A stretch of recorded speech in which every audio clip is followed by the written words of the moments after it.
আসসালামু আলাইকুম আরহামাতুল্লাহ। প্রিয় শিক্ষার্থী বন্ধুরা, আজকের আলোচ্য বিষয় হবে নবম শ্রেণী জীবন ও জীবিকা তৃতীয় অধ্যায় স্বপ্নের কেরিয়ার সাজাই ৭৮ পৃষ্ঠা দলগত কাজ।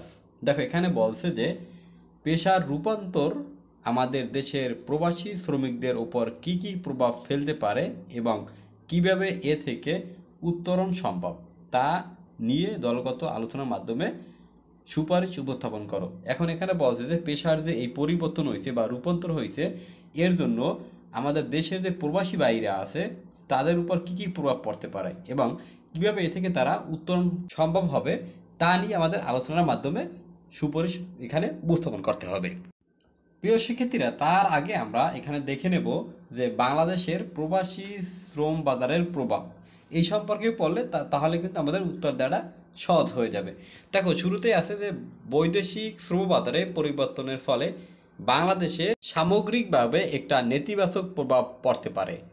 তাই বৈশ্বিক শ্রম বাজারে পরিবর্তনের ক্ষেত্রগুলো চিহ্নিত করে সেখানে কোন ধরনের নিয়ম ব্যবস্থা বা প্রস্তুতি আমাদের নেওয়া প্রয়োজন তা এখনই ভাবতে হবে। সে প্রস্তুতির জন্য আমাদের স্বল্পমেয়াদী, মধ্যমেয়াদী এবং দীর্ঘমেয়াদী পরিকল্পনার প্রয়োজন, যার মাধ্যমে আগামীর বিশ্বে আমাদের অবস্থান আরও সংহত করতে পারি। কী ধরনের প্রভাব পড়বে বা পড়তে পারে তা দেখে নেওয়া যাক। দেখো, প্রথমে আমরা এটা ধরে নেব ১ নাম্বার যে বাংলাদেশের অর্থনীতির অন্যতম চালিকা শক্তি রেমিটেন্স, যা আমাদের দেশের কর্মীদের প্রবাসী আয় থেকে আসে। সরকার এই রেমিটেন্স দিয়ে আমদানি ব্যয় নির্বাহ করে থাকে। বিশ্বায়ন ও শ্রমবাজার পরিবর্তনের ফলে রেমিটেন্স প্রবাহ কমে যাওয়ার আশঙ্কা রয়েছে। এরপরে আসি ২ নাম্বার, বলছে যে প্রবাসী শ্রমিকদের একটা বড় অংশ অদক্ষ, স্বল্পদক্ষ এবং তাদের বেশিরভাগই শ্রমিক শ্রেণীর কাজের সঙ্গে সম্পৃক্ত। অটোমেশন, যন্ত্রের উপর নির্ভরশীলতা, কাজের সৃজনশীলতা, প্রযুক্তির জ্ঞান, কর্মক্ষেত্রে রোবটের ব্যবহার ইত্যাদি কারণে অনেকেই বেকার হয়ে দেশে ফিরে আসতে পারেন। ফলে একদিকে রেমিটেন্স কমবে, অন্যদিকে দেশের উপর চাপও বাড়বে। এরপরে আসি ৩ নাম্বার যে প্রযুক্তি এবং মেশিন নির্ভরতার কারণে কিছু পেশা বা কাজ শ্রমবাজার থেকে বিলুপ্ত হবে এবং নতুন নতুন পেশা তৈরি হবে। ফলে এই প্রবাসী শ্রমিকরা যদি নিজেদের আপস্কিল এবং রিস্কিল না করেন তাহলে নিজেদের অবস্থানের টিকে থাকা কঠিন হবে। এরপর আসি ৪ নাম্বার, একদিকে শ্রমবাজারে নতুন কাজ যুক্ত হবে, অন্যদিকে শ্রমবাজারে প্রতিযোগিতা বৃদ্ধি পাবে। নিয়োগকর্তা সব সময় কম মজুরিতে বেশি আয় করতে পছন্দ করে থাকেন, তাই আমাদের শ্রমিকেরা এই প্রতিযোগিতায় টিকতে না পেরে দেশে ফিরে আসবেন।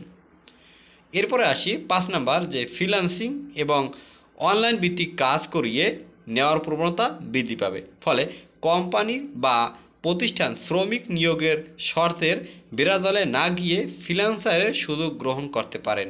ফলে গতানুগতিক কাজে নিয়োজিত শ্রমিকদের কোনো কাজ হয়তো থাকবে না। এরপর আসি ৬ নাম্বার যে অটোমেশনের প্রভাবে দক্ষ জনবল প্রয়োজন হবে। বিশেষ কাজে ভাষা দক্ষতা সহ অন্য অনেক দক্ষতা যা গ্রিন পরিবেশের সঙ্গে সামঞ্জস্যপূর্ণ এবং টেকসই উন্নয়নের সঙ্গে সম্পর্কযুক্ত। এই বিষয়গুলোতে প্রবাসীদের যদি নজর না থাকে তাহলে একসময় বেকারত্ব বোঝা বহন করে তাদের দেশে ফিরে আসতে হবে।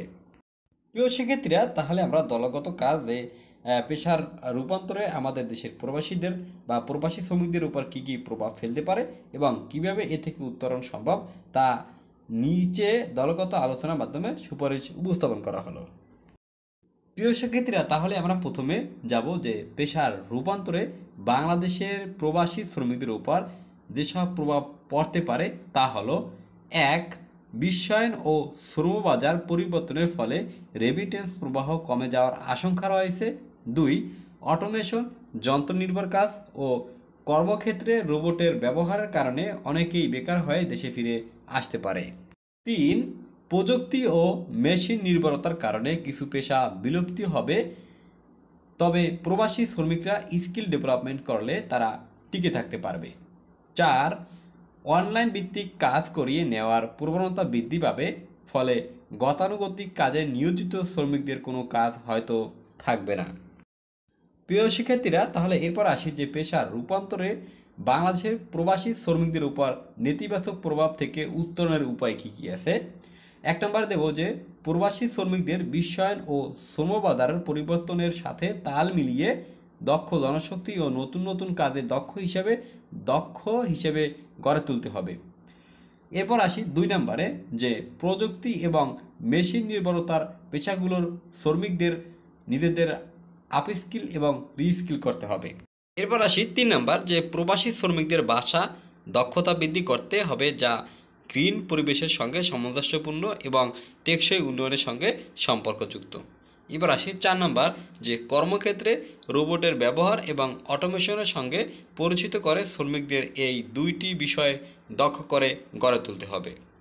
প্রিয় শিক্ষার্থীরা, আজকের ক্লাস এই পর্যন্তই। পরবর্তীতে আবার তোমাদের মাঝে অন্য কোনো ক্লাসের ভিডিও নিয়ে হাজির হব।